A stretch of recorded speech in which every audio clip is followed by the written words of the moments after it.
성경 여호수아서 1장 5절 말씀. 내 평생에 너를 능히 대적할 자가 없으리니 내가 모세와 함께 있었던 것 같이 너와 함께 있을 것임이니라. 내가 너를 떠나지 아니하며 버리지 아니하리니 강하고 담대하라. 너는 내가 그들의 조상에게 맹세하여 그들에게 주리라 한 땅을 이 백성에게 차지하게 하리라. 오직 강하고 극히 담대하여 나의 종 모세가 내게 명령한 그 율법을 다 지켜 행하고 우로나 좌로나 치우치지 말라. 그리하면 어디로 가든지 형통하리니 이 율법책을 내 입에서 떠나지 말게 하며 주야로 그것을 묵상하여 그 안에 기록된 대로 다 지켜 행하라. 그리하면 내 길이 평탄하게 될 것이며 내가 형통하리라. 내가 네게 명령한 것이 아니냐? 강하고 담대하라. 두려워하지 말라. 놀라지 말라. 내가 어디로 가든지 내 하나님 여호와가 너와 함께 하느니라 하시니라. 이는 하나님의 말씀입니다. 아멘. 여호수아 1장을 보면 모세의 후계자가 된 여호수아는 수많은 문제를 앞에 두고 두려워 떨고 있습니다.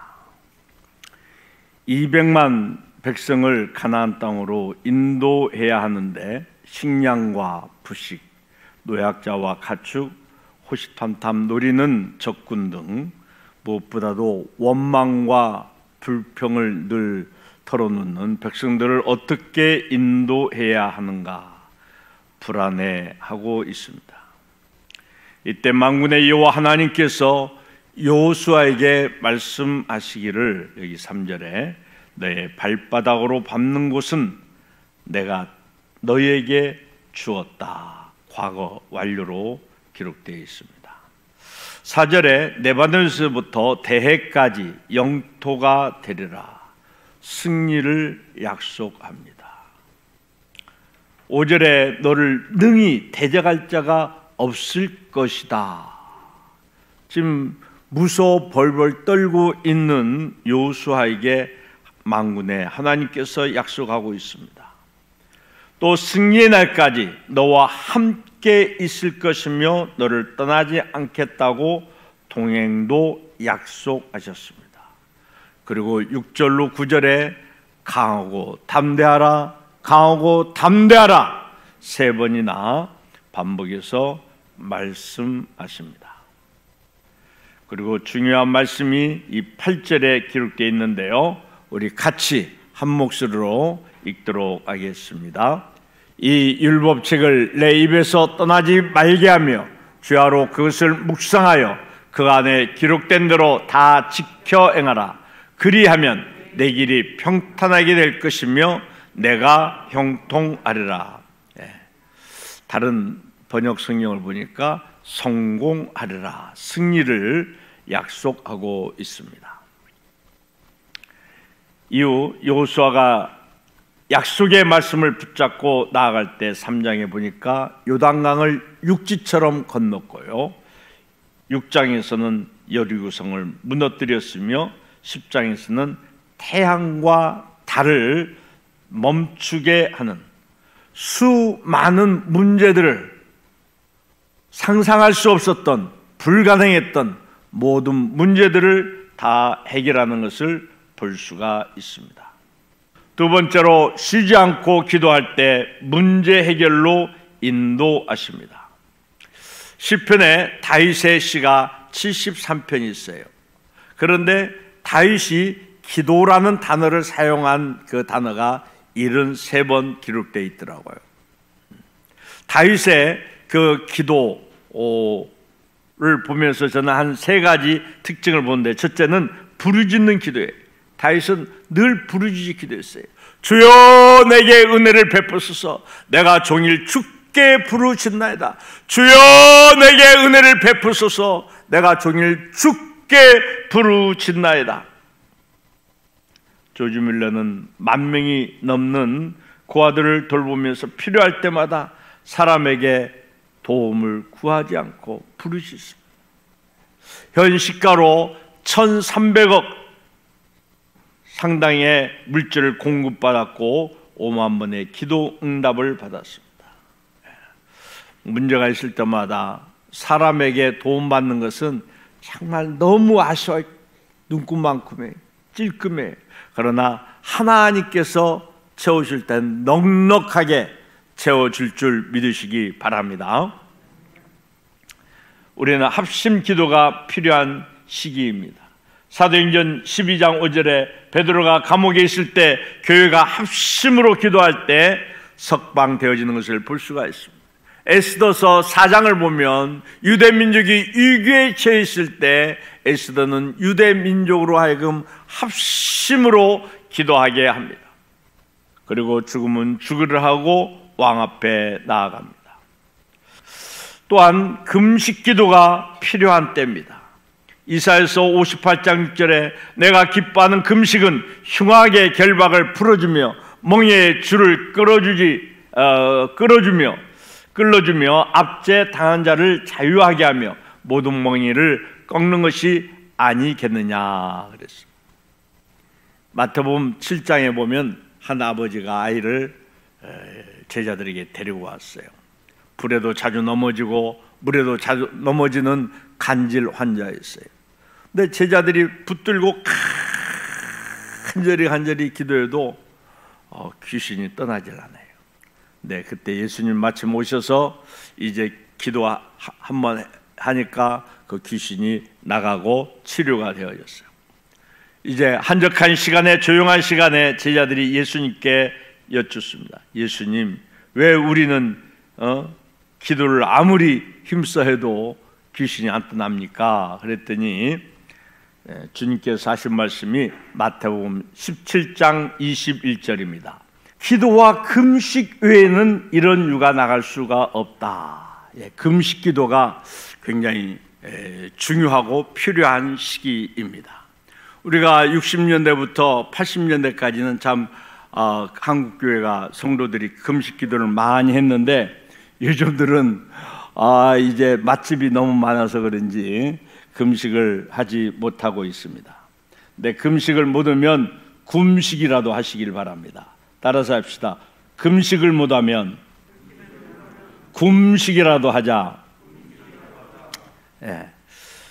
현대의학에서 금식은 우리 몸의 면역력을 키우는데 최고라는데 누구 부정을 못합니다. 또 이 환난 시대를 준비하는데 정기적인 금식 한 달에 한 3일 아니면 일주일에 하루, 이게 아주 우리 건강에 최고의 보약이다. 이제 그렇게들 얘기하고 있습니다. 그런데 이 금식뿐만 아니라 굼식도 좋은 것 같아요. 우리가 하나님 앞에 온전한 금식을 못해도 굼식도 기도입니다. 할렐루야. 못한다 하지 말고, 금식 못한다 하지 말고 굼식이라도 하세요. 굼식이라도. 우리의 안타까운 마음을 주님 앞에 좀 내놓으시기를 바랍니다. 험한 세상, 하나님의 인도를 받으려면 금식 기도하고, 쉬지 말고 기도하고, 부르짖는 기도하고, 새벽 기도해야 하고, 나라와 민족을 위해서, 우리 담임 목사님을 위해서, 여러 약한 지체들을 위해서 끊임없이 기도해야 할 줄 압니다. 세 번째로, 섬기며 봉사할 때 넉넉함으로 하나님이 인도하십니다. 하나님은 소외당한 이웃을 우리가 돌볼 때 꼭 기억하시고 넉넉함으로 채워주십니다. 사도행전 10장에 보면 고넬료의 구제를 하나님이 기억하시고 그의 소원을 이루어 주셨습니다. 사도행전 9장에 다비다의 선행과 구제를 기억하시고 그녀를 죽음에서 살려주셨습니다. 섬기며 봉사하는 것은 하나님께 저축하는 것입니다. 잠언 19장 17절에 가난한 자를 불쌍히 여기는 것은 여호와께 구워드리는 것이니 그의 선행을 그에게 갚아주시리라 말씀했어요. 잠언 21장 13절에 귀를 막고 가난한 자를 부르짖는 소리를 듣지 아니하면 자기가 부르짖을 때에도 들을 자가 없으리라고 말씀했어요. 금년에 우리 교회 표가 뭐죠? 교회를 섬기는 교회, 참 조금 어려운 말 같은데, 작은 교회를 경제적으로 어려워 고전을 면치 못하는 교회를 돕겠다는 그러한 표어인 줄 압니다. 지난주 화요일 날 바울선교회 이동희 목사님을 찾아뵀어요. 세계교회가 밖에서 우리 한국교회를 볼 때 가장 모범적인 교회를 어느 교회로 보냐? 전주 안디옥 교회를 본다고 합니다. 왜 그렇죠? 선교와 함께 경제적인 어려움을 겪는 교회들을 계속 돕기 때문에 그렇습니다. 재정적으로 여유가 있어서가 아니라 주님이 기뻐하시는 그 섬김을 하나님이 기뻐하시고 축복해 주셨다는 사실입니다. 2021년 통계로 93개국에 약 450명 선교사를 파송했고 작은 교회를 100몇십 교회를 섬기고 있습니다. 여러 교회가 이 바울선교에 동참하고 있지만 대부분은 안디옥 교회가 담당하고 있습니다. 요즘 전국적으로 뜨는 교회 중 하나가 필그림 선교교회입니다. 이 교회는 코로나로 인해서 모든 교회들이 어려움을 겪는데 3배 이상 부흥됐다고 그래요. 근데 이 교회는 초교파적으로 전국적으로 이 코로나가 시작될 때 상가 교회들이 비병을 질릴 때 수백 교회를 도왔다고 그래요. 100만 원씩 100교회면 1억입니다. 수억을 도왔는데 생각지도 않게 전국에서 그 교회를 방문한다고 합니다. 저는 우리 복된 교회가 작은 교회를 섬기는 이 귀한 정신을 몇 년 이어나갈 때 호남에서 가장 모범적인 교회가 되어질 줄 믿으시기 바랍니다. 우리 누가복음 6장 38절 우리 같이 한번 읽어보도록 하겠습니다. 같이 읽습니다. 주라 그리하면 너에게 줄 것이니 곧 후유되어 누르고 흔들어 넘치도록 하여 너에게 안겨주리라. 거기까지요. 주라 그리하면 너에게 줄 것이니 곧 후유되어 누르고 흔들어 넘치도록 하여 너에게 안겨주리라. 마지막으로 성령 충만할 때 하나님의 뜻으로 인도하십니다. 마태복음 7장 21절 제가 읽겠습니다. 나더러 주여 주여 하는 자마다 다 천국에 들어갈 것이 아니요 다만 하늘에 계신 내 아버지의 뜻대로 행하는 자라야 들어가리라. 그날에 많은 사람이 나더러 이르되 주여 주여 우리가 주의 이름으로 선지자 노릇하며 주의 이름으로 귀신을 쫓아내며 주의 이름으로 많은 권능을 행하지 아니하였나이까 하리니 그때 내가 그들에게 밝히 말하되 내가 너희를 도무지 알지 못하니 불법을 행하는 자들아 내게서 떠나가라 하리라. 여러분 일평생 신앙생활하고 사역하고 봉사하고 그런데 그 마지막 시간에 주님 앞에 주님께서 내가 너희를 도무지 알지 못한다 이 불법을 행하는 자들아 책망하고 일면하신다면 얼마나 서글프고 억울한 일인지. 하나님 아버지의 뜻대로 신앙생활을 한 것이 아니라 자기 뜻대로 종교생활을 했기 때문입니다. 우리는 하나님의 뜻에 초점을 맞춰야 합니다. 예수님의 사역을 우리가 3가지로 얘기합니다. 복음을 전하는 이제 사역, 병을 고치는 사역, 제자 훈련 사역. 근데 이 3가지 사역보다 더 중요한 초점이 있는데 예수님은 하나님의 뜻에 늘 초점을 맞추고 그 초점을 생각하며 이제 사역을 했던 것을 볼 수가 있습니다. 우리가 요한복음 6장 38절을 같이 읽어보겠습니다. 요한복음 6장 38절 내가 하늘에서 같이 읽습니다. 내가 하늘에서 내려온 것은 내 뜻을 행하려 함이 아니요 나를 보내신 이의 뜻을 행하려 함이니라. 요한복음 18장에 보면은 성경을 응하게 하려고 성경을 응하게 하려고 예수님은 그 십자가 상에서 위에서 마지막 운명 이제 하시기 직전까지도 온전히 하나님의 뜻만 이루려고, 그리고 테텔레스타이 다 이루었다, 다 갚았다. 그리고 운명하신 것은 내 소원, 내 비전, 내 야망을 이루었다는 것이 아니라 하나님의 뜻을 이루었다는 거예요. 우리가 하나님의 뜻을 이루는 것이 최고의 성공이고 최고의 승리인 줄 믿으시기 바랍니다. 다윗의 묘비에 남북 이스라엘을 통일시켰다, 그런 말 없어요. 솔로몬 성전을 짓는데 엄청난 헌금을 3.4톤의 이제 헌금을 금괴를 바쳤다, 그거 없어요. 그런데 사도행전 13장 36절에 보면 다윗은 하나님의 뜻을 따라 살다가 잠들다, 하나님의 뜻대로 살았다는 거예요. 할렐루야. 여러분들이 금년 한 해 하나님의 뜻대로 살기를 주의 이름으로 축원합니다. 그런데 하나님의 뜻대로 살기 위해서는 성령 충만 받지 않고서는 불가능합니다. 구약의 결론은 힘으로 능으로 되지 않는다는 거예요.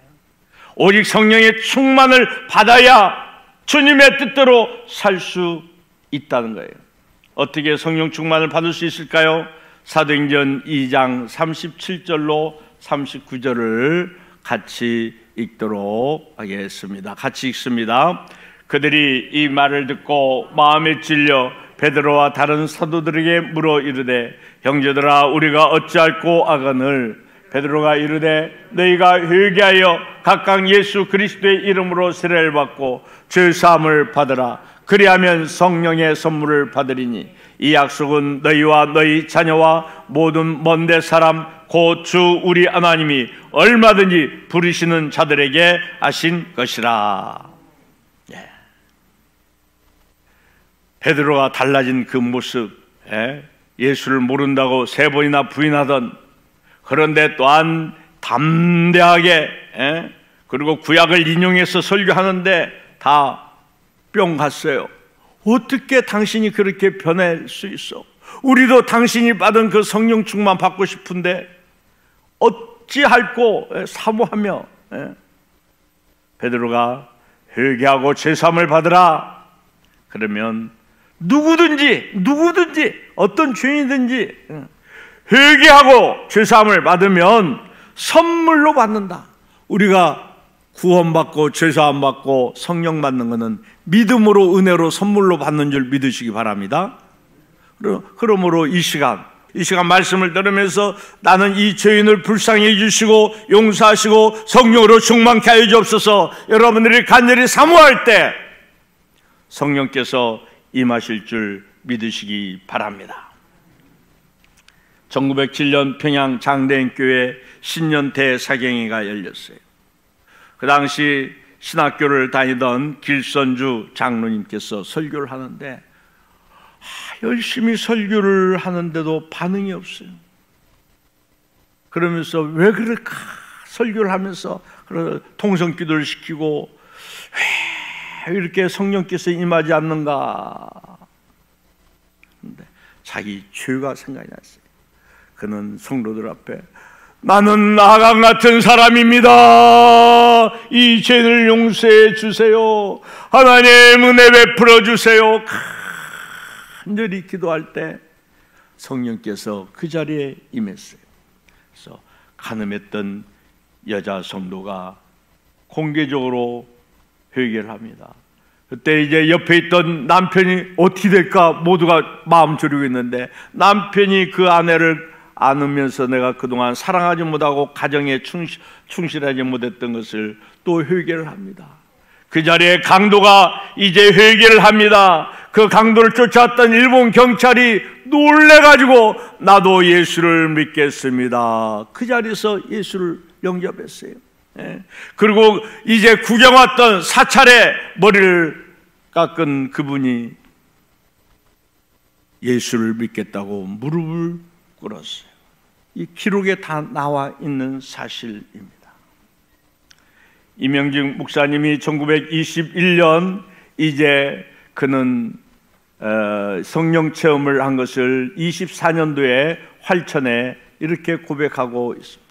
내가 과거에 은혜를 받지 않은 것은 아니나 나는 성결을 은혜로만 알았지 체험하지는 못하였고, 성결의 설교는 할전정 성결을 실행하지는 못하였고, 성결을 변론은 할전정 성결을 간증치는 못하였다. 나는 의문과 미혹의 광야에서 방황하고 있다. 그러면서도 성결치 못한 나는 형식으로 꾸며가고 심령이 부패한 나는 표면만 단장하기를 힘썼다. 그는 이제 결심하고 골방에 들어가서 씨름하며 기도합니다. 주여, 나에게 성결을 주시든지 사명을 거두어 가시든지 하옵소서. 그의 간절한 기도는 3일째 저녁에 주님을 만나게 됩니다. 그리고 그는 이렇게 고백합니다. 그때 그 순간의 성신의 역사는 다 말할 수 없다.